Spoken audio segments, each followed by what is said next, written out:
Hello ನಮಸ್ಕಾರ ಗೆಳೆಯರೇ, highlights Kannada YouTube ಚಾನಲ್ಗೆ ಸ್ವಾಗತ ಸುಸ್ವಾಗತ. IPLನ 18ನೇ ಆವೃತ್ತಿ ಆರಂಭ ಆಗಿ ಹೊಸ ದಾಖಲೆಗಳನ್ನ ಬರಿತಾ ಇದೆ. ಉದಯೋನ್ಮುಖ ಆಟಗಾರರು ಸಹ ಬೆಳಕಿಗೆ ಬರ್ತಾ ಇದ್ದಾರೆ. ಅದರ ಜೊತೆಗೆ IPL ಇತಿಹಾಸದಲ್ಲಿ ಅತ್ಯಂತ ಮಹತ್ವದ ಪಂದ್ಯ ಅಂದರೆ ಅದು CSK ಮತ್ತು RCB ಪಂದ್ಯ.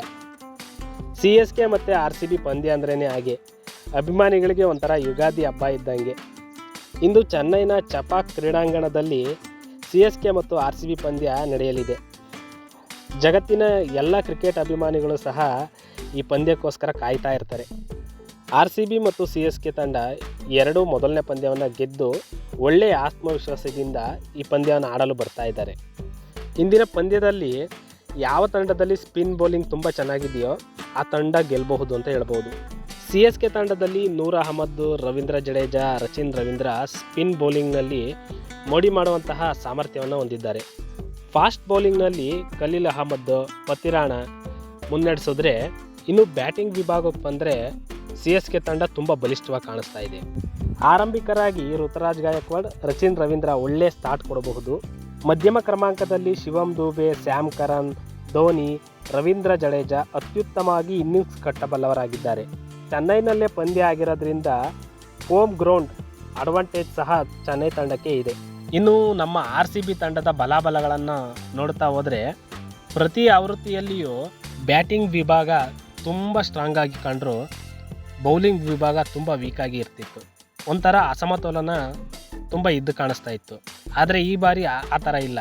ಬೌಲಿಂಗ್, ಬ್ಯಾಟಿಂಗ್ ಎರಡೂ ವಿಭಾಗದಲ್ಲೂ ಸಮತೋಲನವನ್ನು RCB ತಂಡ ಹೊಂದಿದೆ. ಚೆನ್ನೈನ ಚಪಾಕ್ ಕ್ರೀಡಾಂಗಣ ಸ್ಪಿನ್ ಬೌಲರ್ಸ್ಗಳಿಗೆ ಹೇಳಿ ಮಾಡಿಸಿದಂತಹ ಕ್ರೀಡಾಂಗಣ. ಹಾಗಾಗಿ ಬೌಲಿಂಗ್ ವಿಭಾಗ ಎಷ್ಟು ಬಲಿಷ್ಠವಾಗಿರುತ್ತೋ ಅಷ್ಟು ತಂಡಕ್ಕೆ ಒಳ್ಳೆಯದಾಗಿರುತ್ತೆ. ಇನ್ನು RCB ತಂಡದ ಬೌಲಿಂಗ್ ವಿಭಾಗವನ್ನು ನಾವು ಕಣ್ಣಾಡಿಸ್ತಾ ಹೋದರೆ Krunal Pandya, Suyesh Sharma, living stone spin ವಿಭಾಗದಲ್ಲಿ ಮುನ್ನಡೆಸಿದ್ರೆ, ಇಂಪ್ಯಾಕ್ಟ್ ಪ್ಲೇಯರ್ ಆಗಿ ಸ್ವಪ್ನಿಲ್ ಸಿಂಗ್ ಸಹ ತಂಡಕ್ಕೆ ಮರಳುವ ಸಾಧ್ಯತೆ ಇದೆ. ಇವರ ಜೊತೆಯಲ್ಲಿಯೇ ಜೋಸ್ ಹೆಜಲ್ವುಡ್, ರಸಿಕ್ ಸಲಾಮ್ ಮತ್ತು ಯಶ್ ದಯಾಳ್ ಫಾಸ್ಟ್ ಬೌಲಿಂಗನ್ನು ಮುನ್ನಡೆಸಲಿದ್ದಾರೆ. ಫಿಲ್ ಸಾಲ್ಟ್ ಮತ್ತು ವಿರಾಟ್ ಕೊಹ್ಲಿ ಒಳ್ಳೆಯ ಅಡಿಪಾಯ ಹಾಕಿಕೊಟ್ಟರೆ, ಮಧ್ಯಮ ಕ್ರಮಾಂಕದಲ್ಲಿ ರಜತ್ ಪಟ್ಟಿದಾರ್, ಲಿವಿಂಗ್ ಸ್ಟೋನ್, ಜಿತೇಶ್ ಶರ್ಮಾ ಮತ್ತು ಟೀಮ್ ಡೇವಿಡ್ ಒಳ್ಳೆಯ ಇನ್ನಿಂಗ್ಸ್ ಕಟ್ಟಬಲ್ಲವರಾಗಿದ್ದಾರೆ. ಹಾಗಾಗಿ RCB ಮತ್ತು CSK ಎರಡೂ ತಂಡದಲ್ಲಿಯೂ ಸಹ ಒಳ್ಳೆಯ ಸ್ಪಿನ್ ಬೌಲಿಂಗ್ ದಾಳಿ ಇದೆ. ಇಂದಿನ ಪಂದ್ಯ ರೋಚಕವಾಗಿರೋದಂತೂ ಸತ್ಯ. ಯಾರು ಒಳ್ಳೆಯ ಗೇಮ್ ಪ್ಲಾನ್ನೊಂದಿಗೆ ಈ ಪಂದ್ಯದಲ್ಲಿ ಆಟ ಆಡ್ತಾರೋ ಅವರು ಗೆಲ್ಲಬಹುದು. ಚಪಾಕ್ ಅಂಗಳದಲ್ಲಿ RCB ಮತ್ತು CSK 9 ಪಂದ್ಯವನ್ನು ಆಡಿದ್ದಾರೆ. ಅದರಲ್ಲಿ 8 ಪಂದ್ಯವನ್ನು CSK ತಂಡವೇ ಗೆದ್ದಿದೆ.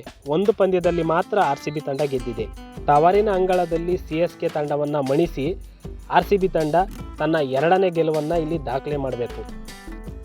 CSK ತಂಡದ ಮೇಲೆ ಅತಿ ಹೆಚ್ಚು ರನ್ಗಳನ್ನು ಬಾರಿಸಿರೋದು ನಮ್ಮ ವಿರಾಟ್ ಕೊಹ್ಲಿ.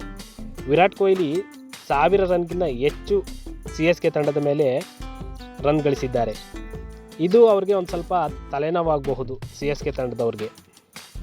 ಒಟ್ಟಾರೆ ಇವತ್ತಿನ ಪಂದ್ಯವನ್ನು ಅಭಿಮಾನಿಗಳಾಗಿ ನಾವು ಸಂಭ್ರಮಿಸೋದರ ಜೊತೆಗೆ RCBಯನ್ನು ಚೇರ್ ಅಪ್ ಸಹ ಮಾಡೋಣ.